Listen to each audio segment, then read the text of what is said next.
शुरू होती है एक बहुत ही सादे लेकिन प्यार से भरे घर से, जहां एक छोटी सी बच्ची अपनी माँ के साथ बगीचे में खेल रही होती है।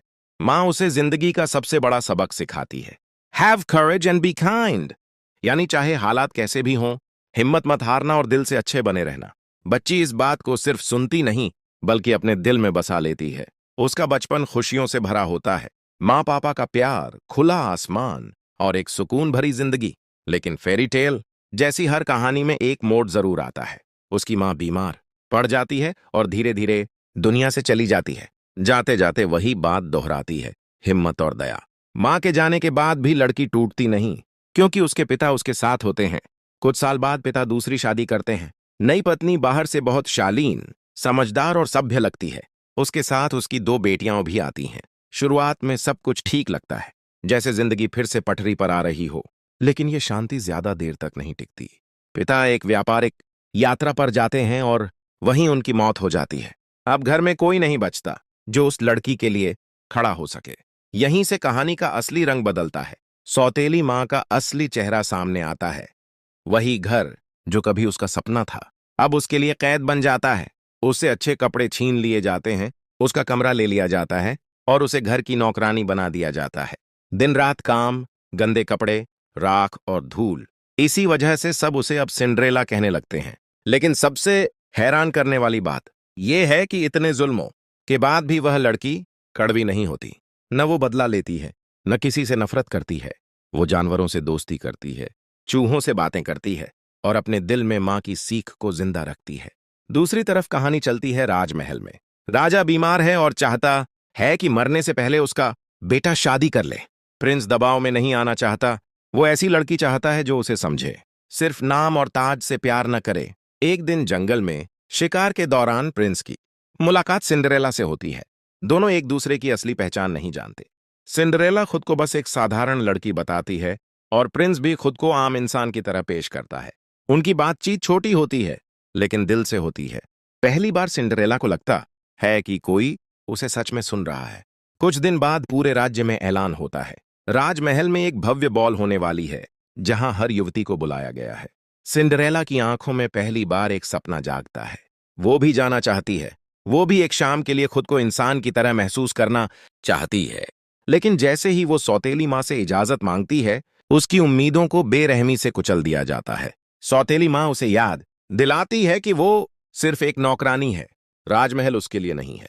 और यहीं पर कहानी एक ऐसे मोड़ पर रुकती है जहां सिंड्रेला अकेली, टूटी हुई, लेकिन अब भी दयालु खड़ी है और किस्मत चुपचाप कुछ बड़ा करने की तैयारी कर रही होती है। सिंड्रेला अकेली आंगन में बैठी होती है, आंखों में आंसू हैं, लेकिन दिल में अब भी शिकायत नहीं। वो खुद से नहीं, किस्मत से नहीं, किसी से भी नफरत नहीं करती, बस चुपचाप माँ की कही बात याद करती है, हिम्मत और दया। उसी वक्त एक बूढ़ी सी औरत वहां आती है, थकी हुई, भूखी और बेबस। सिंड्रेला बिना सोचे उसे खाना देती है, पानी देती है, सहारा देती है, और तभी कहानी में जादू सांस लेने लगता है। वो बूढ़ी औरत कोई आम इंसान नहीं होती, वही होती है फेरी गॉडमदर। सिंड्रेला की दयालुता देखकर वो मुस्कुराती है और कहती है, अब वक्त है कि ये लड़की भी अपनी जिंदगी की एक रात खुशी से जिए। एक कद्दू चमकदार शाही गाड़ी बन जाता है, चूहे घोड़े बन जाते हैं, छिपकलियां गार्ड और सिंड्रेला के फटे पुराने कपड़े बदल जाते हैं एक खूबसूरत नीले गाउन में। वो खुद को आईने में देखती है और पहली बार उसे यकीन नहीं होता कि ये वही लड़की है जिसे लोग नौकरानी कहते थे। लेकिन जादू के साथ एक सख्त सच भी जुड़ा होता है। फेरी गॉडमदर साफ कहती है, जैसे ही घड़ी 12 बजाएगी, सब कुछ खत्म हो जाएगा। गाड़ी कद्दू बन जाएगी, कपड़े राख और सपना टूट जाएगा।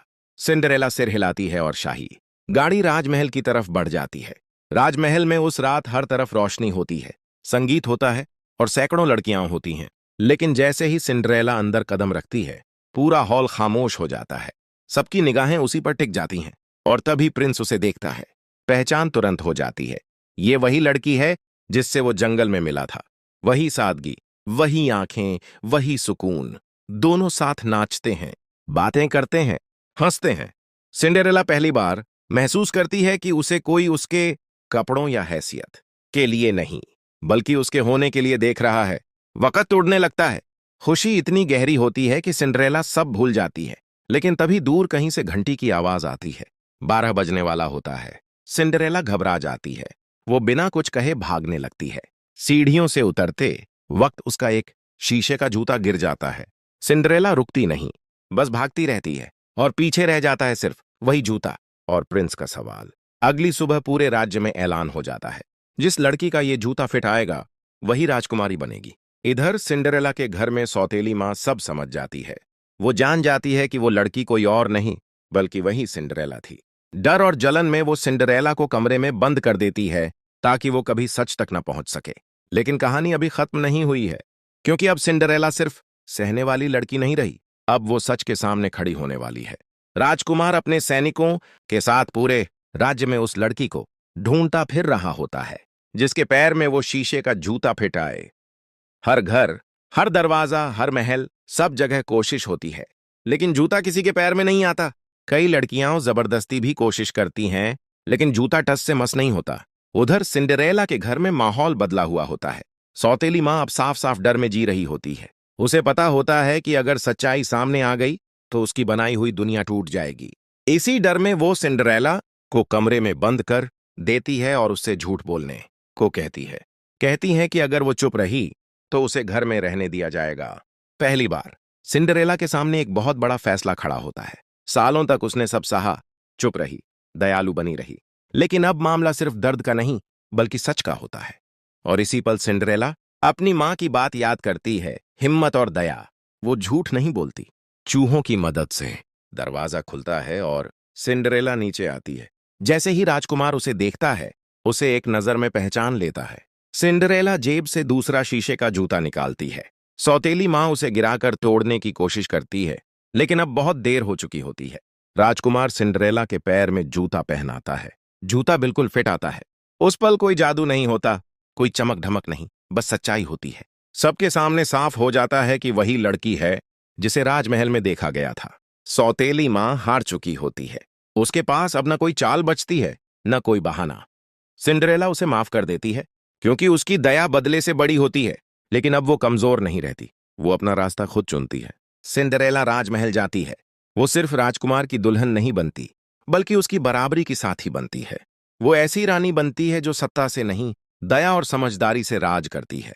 और कहानी वहीं खत्म होती है जहां से शुरू हुई थी, एक सीख के साथ कि अच्छाई कमजोरी नहीं होती, कि हिम्मत और दया मिल जाए तो किस्मत भी झुक जाती है। और वही सिंड्रेला जिसे कभी राख में दबा दिया गया था, आज पूरे राज्य की रोशनी बन जाती है।